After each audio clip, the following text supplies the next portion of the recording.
Alright, so first things first, we're going to go ahead and bolt everything back on this and then start.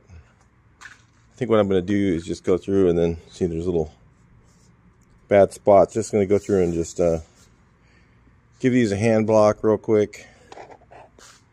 So it's just epoxy primer on here, so it's not a real good surfacer, but I don't know why this thing's not spraying. I'll just guide coat them real quick like that. I'm going to do this apron too. There's some yucky stuff in there. When it's up at eye level, maybe it's a little easier to work on. So let's give these a guide coat like that, put them on.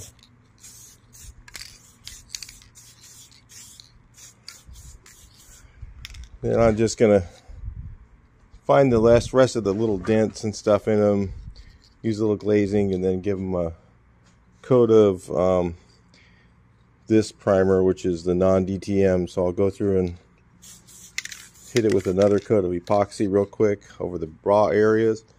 Then I'll just prime it with the heavier primer, and then this is just going to be to find the dents real quick, the final dents in it, and then get it ready so that, maybe one more time or so, be ready for paint. So that's where I'm heading. I don't know what I'm going to do. Definitely going to do the pan on this thing before we get too far along. But I've got a space issue, so I want to put these fenders on, and we'll just do this first.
So I went to a little tire shop a while back, and I've been to a lot of these places many times before, and I don't know what happens in that community, because these guys come up with their own inflation amounts. I went to get tires put on, not this car, but on my Audi. I think maybe it was this one, and they wanted $95 to install them on the rims and balance. Then I went to another little shop, and I had one put on, just one tire put on the rim, and he wanted $25 to put it on the rim. Took him 5 minutes. I don't know what's going on in that community, so screw them. Going back to the old way, putting them on by myself on the ground. It's really not that hard. In fact, I bought something new. I'll show you. Just so I don't have to waste diesel starting up the truck and driving over the bead, which works just fine if you ever need to do your own tires. Just take your heavy duty truck like this one and just drive over the tire, and usually just pops it right off the bead. Takes it sometimes a few times, but I bought this thing. Figured it's worth it when these guys are charging this kind of money. Honestly, they used to do that for $50. Now they jumped it up to $100. screw them. I guess they don't need the money. I'll do it myself. The funny thing is, I went to Sam's Club because I got tired of these guys, and I said, hey, do you guys balance tires? They're like, yeah. So, well, how much to balance a set of tires? And they said, because this knucklehead couldn't balance anything. I took down there. I was like, that's useless. His balancer didn't work or whatever. So these were two different this was a new tire guy. I thought, well, I'll try a different one. So I'd never been to that guy, and I'll never go back. He's on Madison and Riverside, right by the railroad tracks. Don't go there. Has a little smog shop there too, next door. $25 to put the tire on the rim. So I called up Sam's Club. I was on the road. I drove it. The guy did the tires at the other place, and I had a shimmy, and I was like, these things aren't even balanced right. I don't know, maybe the guy had COVID. I've been to that guy before or whatever. I don't know what was going on. Something was weird. This may be how I got COVID this was a couple months ago. And he was just weird. Something was going on with him. And so I went to Sam's Club, and they balanced him for me for $15. So, yeah. Things haven't changed that much. These guys have got their own minimum wage and their own price gouging, not price gouging, let's call it inflation. I think it coincides with the Home Depot minimum wage. It's funny, you ever go there and try and hire a guy? I don't do that, but I knew a guy who did, and you go up and talk to a guy, and all of a sudden this other guy comes running over. Hey, well, how much? No. Back years ago when it was like $10 an hour minimum wage. He goes, oh no, $16. And he needs lunch. Screw that.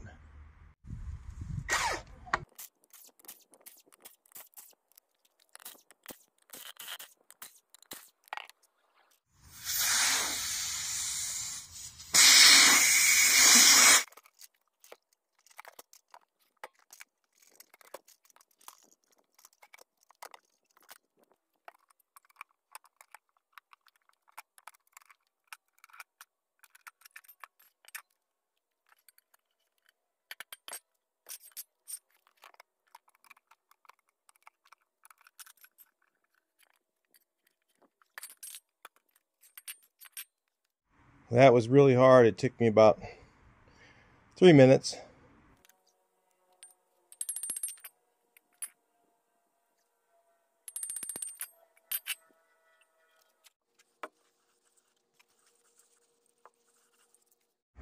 Alright, so I rust treated in here. It looks all black, and you notice the tread area where the tire goes.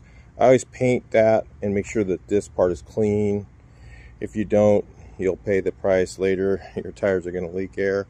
So get that nice and clean around there. Paint it so it doesn't rust. Anyway, got them all sandblasted. Sandblaster's working pretty good right now, so I just decided to do it that way. Sometimes I just use a stripping wheel or whatever, but this time I'm going to sandblasted it. So we'll move on to paint here.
All right, time to figure out what this wheel is. Maybe you guys know. I don't think I've ever seen one of these. I think what this is an early Type 3. I don't know Type 3s really, because they're a special thing. So if you look here, it's got these nubs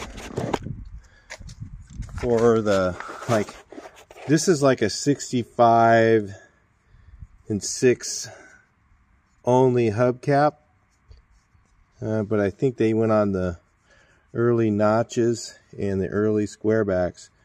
So like 63 and 4 maybe had smoothies, because it's kind of weird. I've never seen a smoothie that had these bumps on it. I don't know. Maybe that's right. What do you guys think? I want to see what you guys think. I don't know.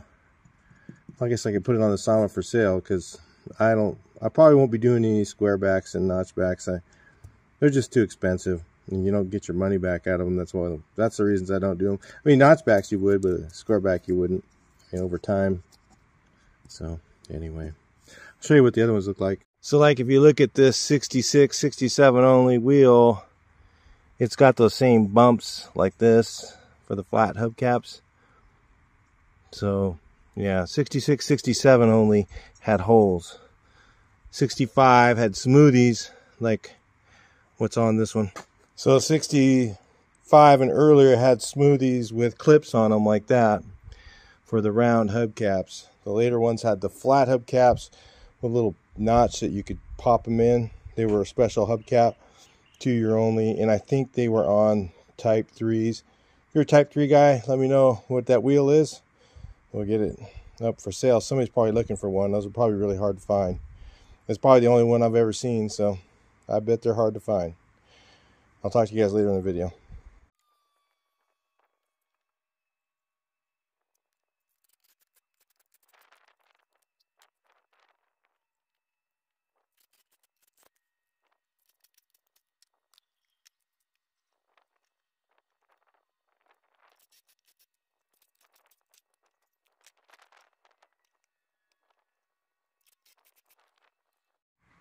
All right, well, I straightened out some of this. I don't know if you can see. It was kind of sticking out, kind of like that. It was probably hit up here somewhere, and then what happens is they get pushed in here, and then it kinks the fender outward and takes the shape out of it.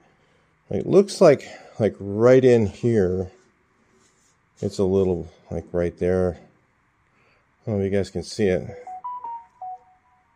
I don't know if you can see that. But I can. Trying to get that stuff worked out. I did the other side.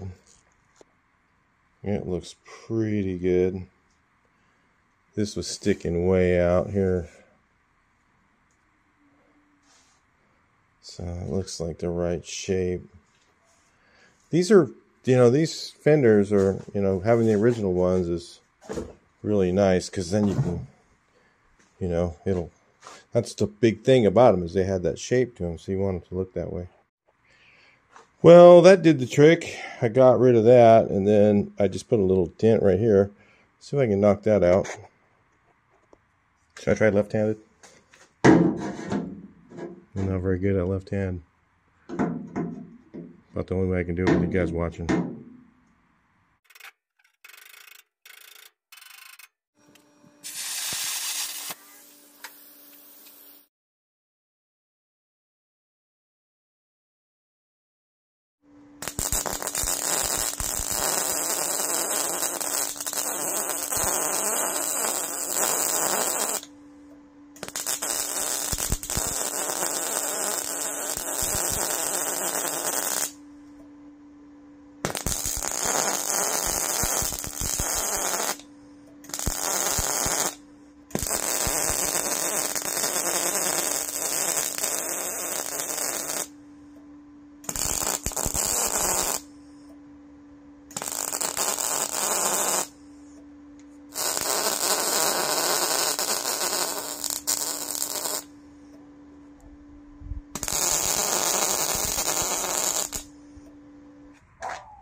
Alright guys, I've been stacking footage for a month or so, a couple months maybe. So I'm just gonna go ahead and get this up there for you guys to see, and we'll see what goes on next. I was trying to get to the fenders to do the stuff, but I kind of want to get like this pile of seats and stuff out of here, and get some stuff out of the garage here. Get these out. Gotta get that seat spring over there out of here. So I'm gonna get them all finished up and just epoxy primed or whatever I'm gonna do to them. I haven't decided all yet, because it should paint the seat bar color, you know, and then the seat springs just paint them black. Some guys powder coat them, but that's all right. I mean, they didn't even have that on them when they were new. So anyway, just gonna go ahead and paint them up though to keep them from rusting, and get them all out of the shop here, so I got some space. That's why I was trying to get the tires on. So I was trying to get the tires and wheels on there. They look pretty damn cool. And then yeah, I can get there, and then try and get, you know, once I get that done and get the parts back on it, then I can move this pan up. I got to put this in the garage to cut the old one off. I can cut it off with the plasma cutter, but then I got to use an air hammer to get it released from there, and I ain't doing that outside. No, that didn't go well last time I did that here. I had neighbors screaming, so I'm just going to move it in the garage, and then I'll shut the door while I'm doing the air hammering. It really won't take me that long. I just got to get it in there, and it does go underneath that rack. So then I can kind of, I don't know what to do. I got to get this place cleaned up, but I don't know. I keep on having stuff break down that I need to fix, and stopping, and can't just work on something before I get to the point where I can do any of that. I got something I got to fix right now, so I got a few of those things right now, so I need to go do them. So I'll talk to you guys in the next one. Please like, share, and subscribe.